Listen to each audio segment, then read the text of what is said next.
What's happening, everybody? Tommy C here, reporting to you from the Canary Islands on Tenerife in España.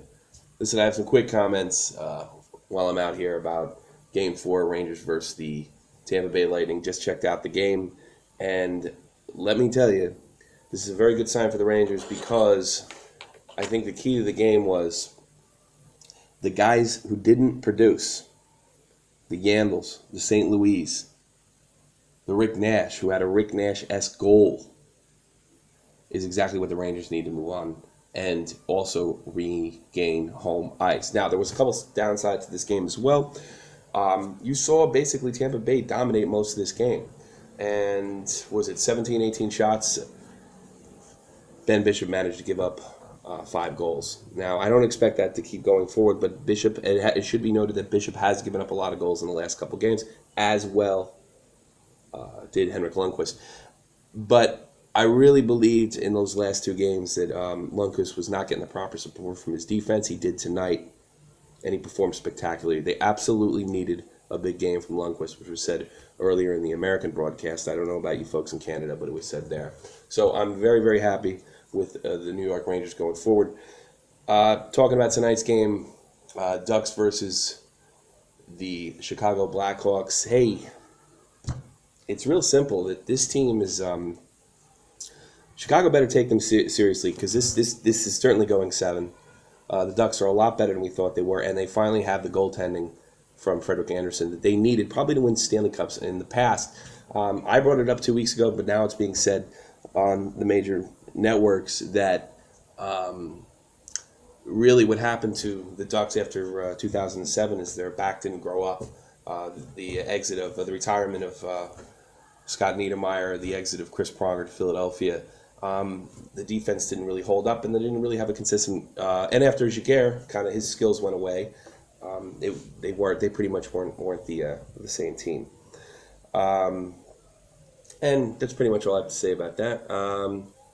Real quick note: I saw something that I really pissed off, and had I been home and been able to make a video, I certainly would have mentioned it. I saw an article that Slava Fetisov, of all people, is introducing legislation or suggesting legislation that Russia should not allow their players to leave for the NHL until they're 28 years old.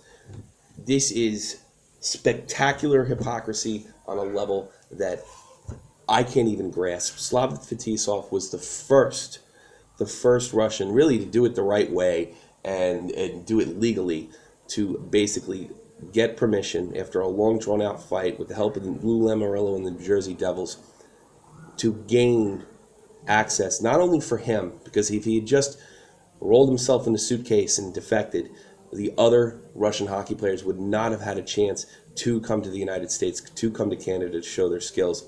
Fetisov is suggesting that players should not be allowed to leave the countries. Hockey players should not be allowed to leave the country to play in the NHL. This is spectacular hypocrisy. This is not knowing where you've come from, what you fought for, and I think it is a real representation of the way Russia is today. They seem to yearn for the old days, and it's really disturbing. I think if I was in a better mood and I wasn't on vacation, I'd probably be going on a big rant. My image of Slava Fetisov is completely and totally destroyed. I don't think much of him. I think it says a lot about Russian society right now, where they don't take the freedom to work where you want to work very seriously. And here's a newsflash, Slava. You guys have not been able to win as a unit, not because your players go to the NHL and they don't stay in the KHL. Here's the reason that your players don't win the top tournaments anymore. It's real simple.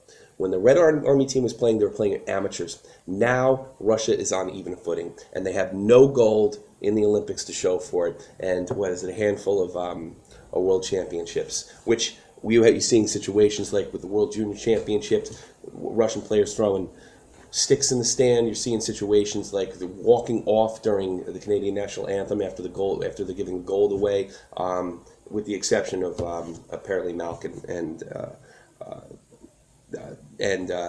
Ovechkin, which big shout outs. That's the reason you're not winning. And here's the best part: if you decide to do this, if you decide to introduce those relations. By the way, Slava Fetisov is some sort of senator in Russia too, so this isn't just some empty words coming from an ex-hockey player. If you decide to do this, you will continue to lose, because the experience that the young Russian player gains in North America is invaluable. Invaluable. You're not going to be able to beat the teams that play on the smaller ice, that know the physical game, and you don't teach the physical game. Hockey is not a pretty picture all the time. It is not to be drawn and made like the Mona Lisa. It is essentially a game, not an art project.